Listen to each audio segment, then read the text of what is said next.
Mr. Reardon, I'd like you to believe something. I hated my life. Only I wasn't strong enough to get away from it. All I could do was dream of some big payoff that would let me quit the whole racket. The Swede was my chance to make my dream come true. If I could only be alone with him for a few hours. The Colfax was always there. I thought it was hopeless. And then suddenly my chance came.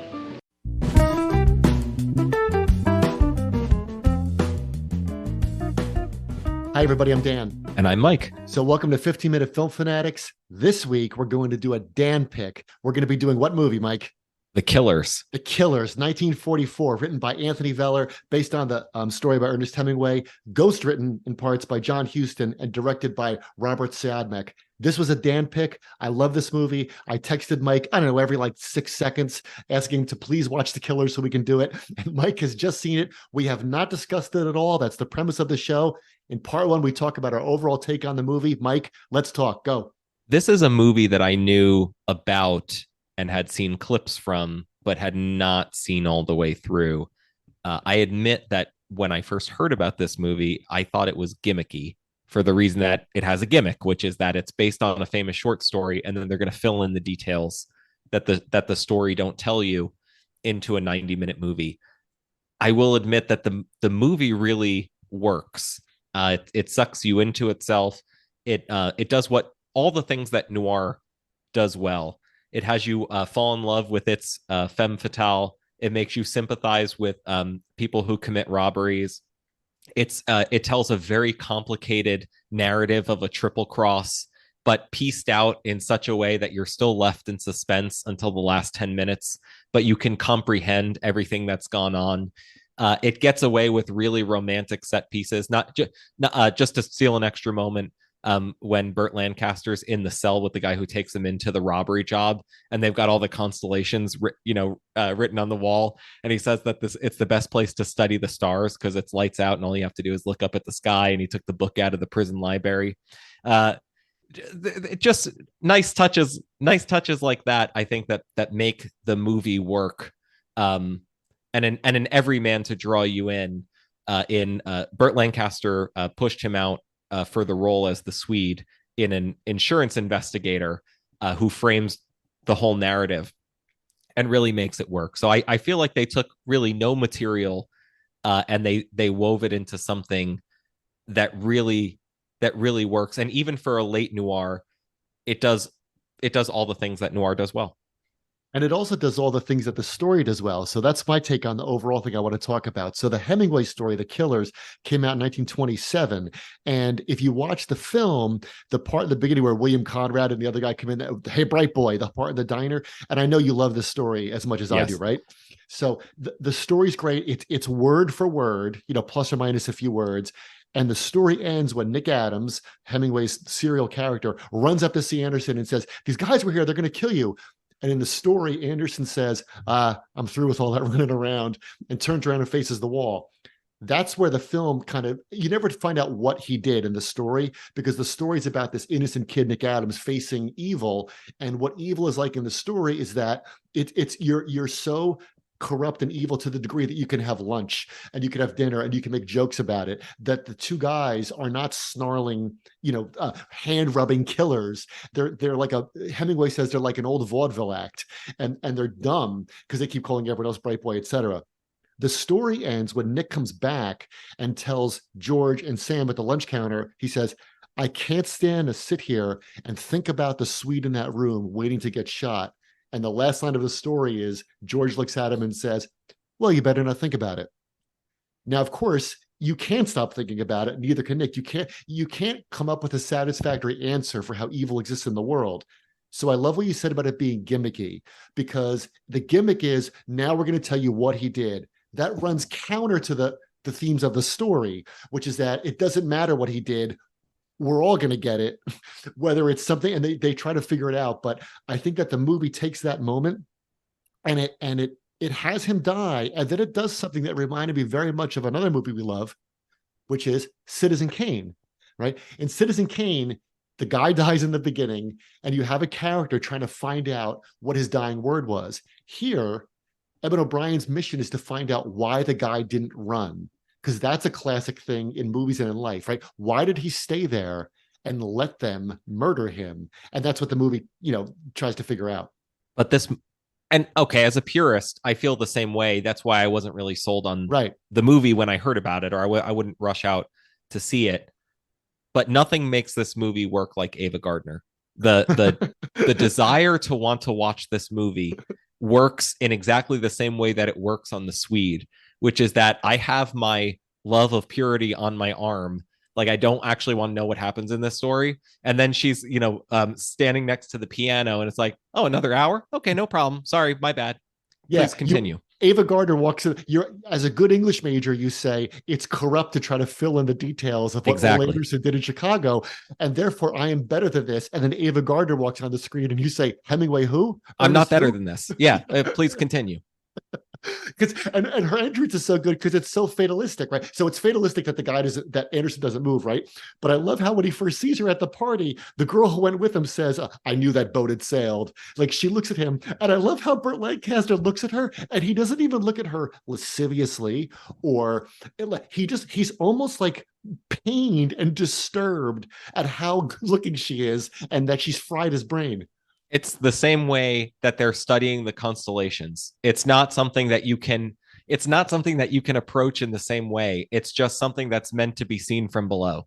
He looks at her and starts making the decisions like, yes, I'll take a 3-year rap for you and go to prison because you stole the spider diamond brooch and tried to hide it in the soup at the restaurant.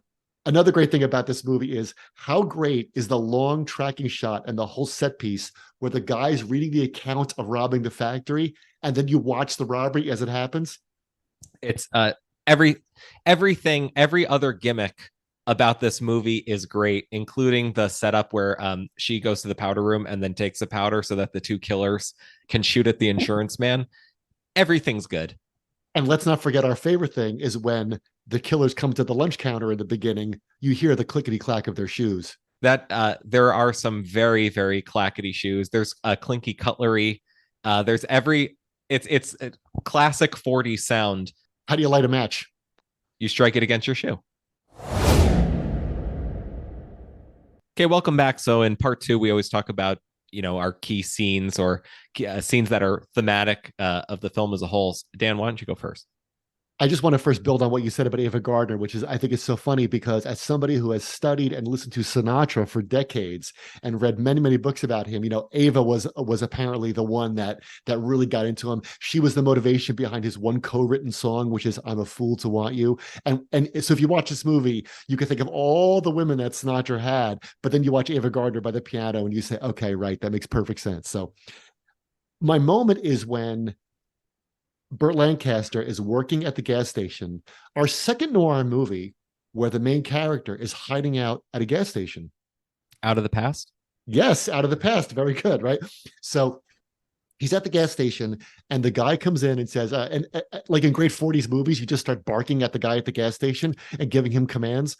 And he check the oil, do this, check the tire pressure. And he says, wash the windows. And I love how he has that tiny little squirt bottle, starts doing the inside. Then he gets in the car next to him. And the guy keeps trying to make him talk. And at first you're kind of like, okay, Burt Lancaster's keep it to himself. But the real problem is that he saw the license plates. They're from out of state. He knows that they're onto him.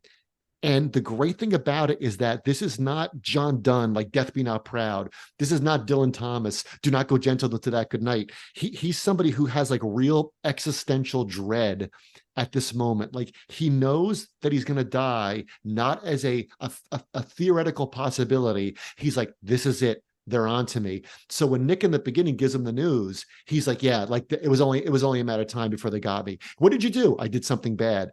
And I think that in the middle of this movie with all these great convoluted plots and robbing the hat factory and these things we love, I think that's a really powerful scene where this guy is face to face with with his time cards about to get punched.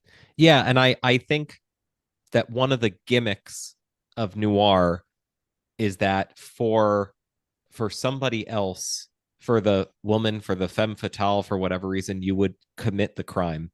But that's not necessarily what's going on here.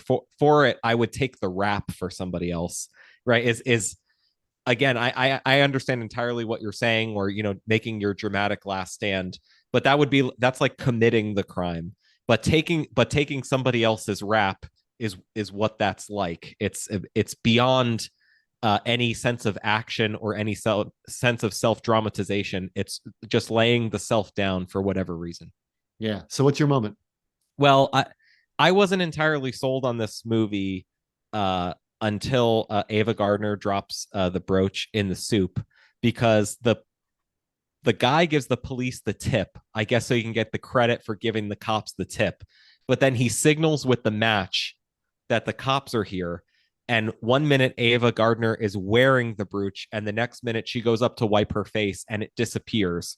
And just like a good audience member, of course, I think it's wrapped up in the napkin, but it's all the way around on the way to the soup. And it's only that the detective sergeant is from the neighborhood, and he gets the trick, and he puts out the second match, which is supposed to be the all clear, and intercepts it where it belongs. And I think that the triple cross in that scene sets you up to understand what's happened in the movie, because we can unravel it for the next hour until you understand that she set up the Swede to steal the money, to give it to the original guy so that they can make believe that they have no idea where it is, but they've had it the whole time. But to have a triple cross is more than foreshadowing. It's a tip of the hat and how the movie is going to work. And I was tickled by it. I was taken in by it, and I just enjoyed that moment. That's the moment where I settled down and said, okay, let's see what else is going to happen here. Yeah, in this movie, in the world in which this movie takes place, a triple cross is not a plot device; it's a way of life. Right. But the point is that it's the attitude that the guy from the block would understand. Otherwise you'd miss it. Right. The point is for him to say, well, I had the best information I had, but it's not there. It's on its way to the kitchen. We'll intercept it wherever it is. But he understands it. It really is a philosophy, but it's not a philosophy that the Swede shares or can understand. Okay, welcome back. So in part three, of course, we always talk about the title or the ending or the key takeaways. I think we got the title well in hand. It was titled 20 years before the movie came out. So what do you make of the ending? I think the ending is great because, I think ultimately the reason when Big Jim Colfax is dying and your brain is going, well, wait a minute though, then why did he have Ole Anderson killed? Why have him? He was done. Like the whole thing was done. He got the money. He's with Ava Gardner. It's done. You have the big house. Everything's done. And he starts explaining why. That explanation to me, to go back to Citizen Kane, is like the sled being thrown into the fireplace. It's like, okay, whatever Rosebud meant, even by Orson Welles's and Mankiewicz's admission, it's really not important. It's a MacGuffin, right? So at the end, it's kind of funny that when Emmett O'Brien, of course, the insurance adjuster who will risk his life and carry out a gun to find out what's going on, he tells him the reasons. But I think like a lot of great noir movies, certainly like Out of the Past, and certainly like The Big Sleep, not the Maltese Falcon though, which is very tight. The messiness of it is what's fun. So when the two killers from the beginning come back at one point, that's great. When Dum Dum flips over the table and grabs the gun back, is that the plot gets exponentially crazier, just like Primer, which we've already done, right? As Primer gets crazier, the movie gets more fun, and you care less about the timelines and you care more about the characters. So at the end, when Ava Gardner's saying, "Tell the truth, tell him it was me, tell him it," and he just dies, that's a really, really great moment in what I think is a terrific movie. And it's also our second film we've done where an insurance investigator gets the truth. Double Indemnity. Double Indemnity is the first. Very good. So what's your take on the ending? Well, I like the revelation, and I understand what you mean when you say it's a MacGuffin, but I think it's a lot of this movie is about action and consequence. Can you rip off the gang for the $250,000? You can, but that's not a thing that you did 4 years ago, 5 years ago, 8 years ago. That itself has to be a way of life. We were just talking about the triple cross as a way of life, right? But you always have to worry that they're going to find out. You always have to worry that somebody's going to come poking around. Can you steal it? Yes, but nobody gets away with anything. Forever. And indeed, nobody does get away with anything in this movie. If you're the Swede, can you throw over your girlfriend for Ava Gardner as a consolation? You can. But what you find out is that she makes a great wife. She's awesome. She knows the whole story, and she reappears. Right? You can make whatever, and that's actually where essentially he signs his own death certificate. I think he signs his death certificate when he first lays eyes on her next to that piano. But that's what I'm saying is right in the moment that he makes a decision, the consequences are lined up, and the reason that this and other film noir have to be told in reverse is because you understand the consequences and then the corresponding actions, and there's no glorification of crime or in chasing Ava Gardner. It's all a death sentence, and it ends with a joke for the folks that are on the right side. What do you mean by that? So our insurance adjuster gets away, right? His boss tells him that your actions have no consequences, right? What he says is, for doing the right thing, you've made sure that the rate for 1947 1/100% or something, yeah, will not be raised by a tenth of a cent or something like that, which is a joke to say that you really did nothing. But if he really did nothing, what did we just spend our last 90 minutes on? Because my emotional involvement doesn't mean nothing. But so it's about it's about the consequences of evil. And I mean that in the same sense that when she's begging him to lie, right? Because she's been fingered by a deathbed confession under oath, which is very strong testimony. She wants to undo that with another deathbed confession under oath, but he won't give it. And the cop who's standing there says, don't ask him to consign himself to hell. Like, don't ask him to tell a lie with his dying breath and take away whatever chance he has at salvation, because he's just confessed to all of us that he's guilty and told us exactly why he's guilty. Don't take that away from him. And so I think that everything in this movie is of consequence. I don't think it's arbitrary. It's so arbitrary that everybody's got the killers waiting for them. Everybody has death waiting for them, but not everybody has the killing waiting for them such that they deserve it. And it's a blow that's taking 6 or 7 years to land. Well, yeah, because Burt Lancaster knows you might get away with it for a year or 4 years or 6 years. And so he knows they're coming for him. And so when he sees that out-of-state plate, and when Nick Adams comes up to his room, it's almost like a sense of relief. It's over. And that's why earlier in the film, I think it's great when he finds out that he's been the victim of the triple cross. When Ava Gardner leaves and he's going to jump out the window at the hotel and kill himself, he's like, she's left me. He can comprehend a double cross, but he's too good of a dude. He's too solid of a boxer to comprehend a triple cross. It's totally beyond his ken, and that's why he can't. He's almost eager to be killed, but in fact, that's what makes the emotional weight right of the movie work.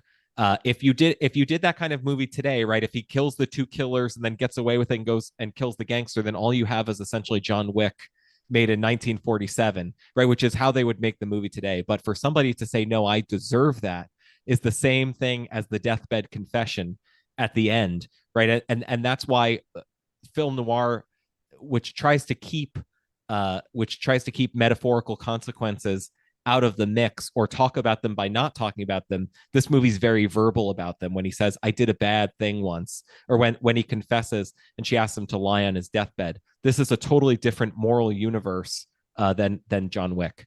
And that's why in the story, Anderson says, I'm through with all that running around. I'm through with all that running around. And that because a movie's plot is supposed to be the guy who's running around. It's like you're going to evade the bad guys and get away with it. Like you said, and become John Wick or become whoever you want to be. And that's also what the boss of the insurance company doesn't understand. He makes a joke out of it. He says, well, what do you care? Like it's 20. Remember earlier in the movie, he tells me, Brian, he says, just it's $2,500. Just who cares? Like, we'll eat it. But he's like, no, it's gnawing at him because he almost has this emotional connection to it because he's talked to the cop and he's found out the backstory. And it's kind of like got just like us. Well, it's everywhere I go, there I am. Right. Because you can escape the killers, but you can't escape the gas station because you're taking the gas station with you no matter where you go. Thanks for listening, everybody. We hope you've enjoyed our conversation about the killers. You could follow us on Twitter at 15MINFilm. You could follow us on Letterboxd. Let us know what to watch next. Thanks for listening, everybody. We'll see you next time.